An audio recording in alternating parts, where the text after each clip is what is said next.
Vous vous êtes déjà demandé quel était l'élément le plus important pour vous lors des compétitions? Si vous ne deviez en choisir qu'un seul, qu'est-ce que ce serait? Le chrono, votre classement en catégorie d'âge ou bien tout simplement le fait de faire du sport et de finir un triathlon? Et bien sur base de notre expérience auprès de dizaines de triathlètes amateurs, on a ressorti 3 objectifs essentiels dont vous devez tenir compte pour aborder votre prochain triathlon de la meilleure façon. L'idée est que ces éléments soient clairs dans votre esprit avant la course afin de la gérer au mieux, surtout si vous vous lancez pour la première fois sur une nouvelle distance ou une nouvelle course.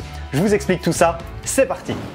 Salut les triathlètes, j'espère que vous avez la pêche. Aujourd'hui, on va aborder le thème des objectifs à viser sur un triathlon. Mais attention, je ne parle pas ici uniquement des objectifs de chrono et de performance, bien au contraire. Quand je parle d'objectifs, je fais référence à 3 éléments complètement différents auxquels vous devriez penser pour aborder un triathlon. Vous verrez que ces 3 éléments vont façonner l'état d'esprit avec lequel vous prendrez le départ de vos prochaines courses. Avant de vous les expliquer, je veux vraiment insister sur un point primordial, c'est l'importance que vous allez accorder à chacun de ces éléments. Vu que j'ai envie de vous transmettre notre philosophie et notre vision du sport, je vais vous donner l'ordre d'importance qu'on considère comme étant le plus adapté aux triathlètes amateurs comme nous. Si vous avez vu mon compte rendu de l'Ironman de Francfort, j'en ai déjà un petit peu parlé dans cette vidéo, donc cette course me servira d'exemple. Bon, trêve de blabla, je rentre tout de suite dans le vif du sujet avec le premier élément, le premier objectif qui est selon nous le plus important, c'est l'objectif finisher, c'est-à-dire d'aller au bout jusqu'à la ligne d'arrivée et recevoir votre médaille.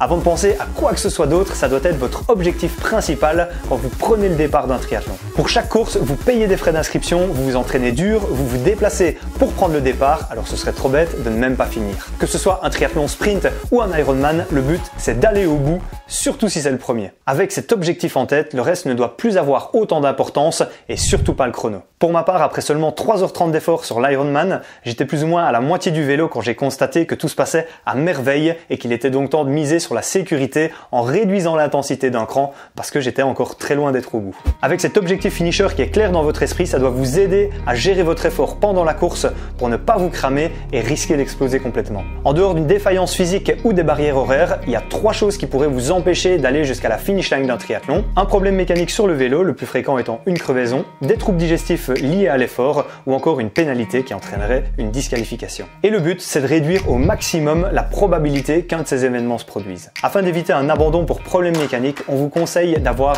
le minimum nécessaire dans une sacoche pour réparer une voire 2 crevaisons. Et je dis ça parce que certains athlètes préfèrent parfois la retirer pour gagner quelques secondes sur le vélo, mais risquer l'abandon en cas de crevaison, ce qui serait quand même dommage. Pour limiter le risque de troubles digestifs, il y a quelques conseils à respecter. Testez vos produits de nutrition et d'hydratation à l'entraînement en conditions de course. Ne pas utiliser de produits proposés par l'organisation de jour J si vous ne les connaissez pas. Avoir une stratégie établie à l'avance pour ne pas laisser place au hasard tout en sachant l'adapter en fonction du déroulement de la course. Ne pas changer vos habitudes pour le repas d'avant-course. Et si jamais vous veniez à rencontrer des troubles digestifs pendant un triathlon, je vous recommande de ralentir pour essayer que ça passe. En course à pied, vous pourriez aussi envisager d'alterner la marche et la course si besoin. N'oubliez pas que le plus important, c'est d'aller au bout. Pour éviter une pénalité maintenant, faites bien attention au règlement qui est normalement à votre disposition sur le site officiel ou dans le guide d'athlète de la course. Et si vous avez un doute, n'hésitez pas à contacter l'organisation à l'avance ou à poser votre question le jour même.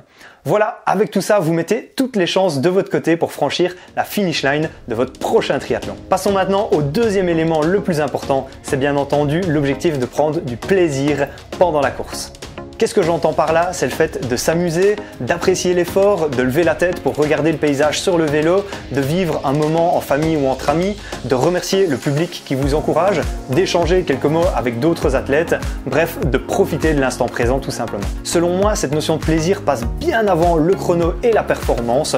Je préfère largement lever la tête sur le vélo ou encore taper dans la main d'un supporter, quitte à perdre quelques secondes. Le fait de s'amuser, de sourire et de kiffer la course, c'est le plus beau cadeau que vous puissiez vous faire et faire à ceux qui viennent vous encourager. N'oubliez pas que c'est le plaisir que vous prenez lors des triathlons qui, une fois la ligne d'arrivée franchie, vous donnera l'envie et la motivation de recommencer pour vivre ces émotions à nouveau. Alors faites-vous plaisir, même si l'effort est dur, c'est sûr. Et vous verrez que très souvent, le chrono suivra naturellement si vous pensez d'abord à aller au bout et à prendre du plaisir. Voici d'ailleurs ce qu'a dit Gustav Iden avant la Collins Cup en parlant de sa Team Europe. On a juste besoin que l'ambiance soit bonne, c'est le plus important parce que le gagnant sera celui qui s'amuse le plus. Comme quoi, c'est aussi valable même pour les pros. Parlons maintenant de chrono et de performance, on y vient car c'est le troisième objectif que vous pouvez vous fixer. mais c'est celui qui a le moins d'importance pour nous, les triathlètes amateurs. Quand je dis performance, je veux bien entendu parler de votre performance individuelle qui correspond à votre niveau et à votre potentiel. Si vous souhaitez vous fixer un objectif de chrono sur une course, vous devez d'abord prendre en compte le type de triathlon, la difficulté du parcours, la météo prévue et puis surtout votre niveau de forme qui est directement lié à votre préparation. Pour vous donner une idée, mes attentes en termes de chrono étaient totalement différentes sur le half de Gérardmer avec ses 1800 mètres de dénivelé sur le vélo et le half d'Indeland beaucoup plus rapide et légèrement raccourci au niveau de la distance. Il faut donc jamais directement comparer vos résultats ou vos ambitions sur deux courses différentes, ni même sur la même course si vous savez d'avance que votre préparation n'est pas la même que la saison précédente par exemple. Comment estimer votre chrono? Eh bien on vous recommande d'utiliser la méthode MBW. Alors cette méthode pourrait être à elle seule le sujet d'une vidéo complète, alors je vais me contenter de vous expliquer ça dans les grandes lignes aujourd'hui. On utilise la méthode MBW pour se fixer plusieurs objectifs sur la même course. Et au lieu de vous mettre la pression avec un objectif unique de chrono que vous allez atteindre ou pas, vous allez en avoir 3. Les lettres MBW sont les initiales de minimum, bien et wow.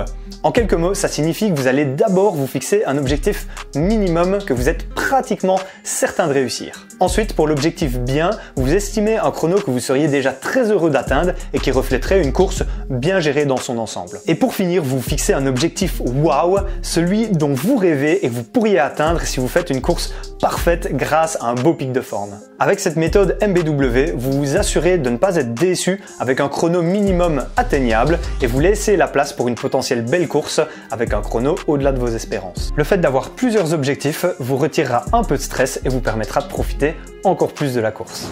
Voilà, j'ai fait le tour des 3 éléments qu'il faut avoir en tête pour aborder votre prochain triathlon avec un bon état d'esprit. Retenez bien l'ordre d'importance dans lequel je vous les ai présentés, à savoir l'objectif finisher en premier lieu, le but c'est d'aller au bout, puis ensuite c'est de prendre un maximum de plaisir pour avoir envie de recommencer, et enfin en dernier lieu, c'est le chrono et la performance que vous visez. À l'inverse des triathlètes amateurs, les pros auront tendance à mettre la priorité sur la performance et à prendre des risques, quitte à pas finir une course. Et même si ce sont des modèles pour nous, cela reste leur travail et il faut pas toujours vouloir faire comme eux. Vous comprenez peut-être mieux pourquoi j'ai toujours autant la banane sur les courses. Pour moi, le plaisir est hyper important et passe avant la performance. Alors je vous encourage vivement à adopter le même état d'esprit et pour les plus compétiteurs d'entre vous, je vous assure que la performance viendra d'elle-même. J'espère que vous avez apprécié cette vidéo qui vous en dit un peu plus sur notre philosophie du triathlon. Si ça vous parle, n'hésitez pas à vous abonner à la chaîne.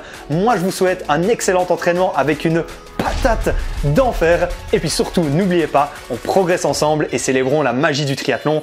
Ciao, ciao!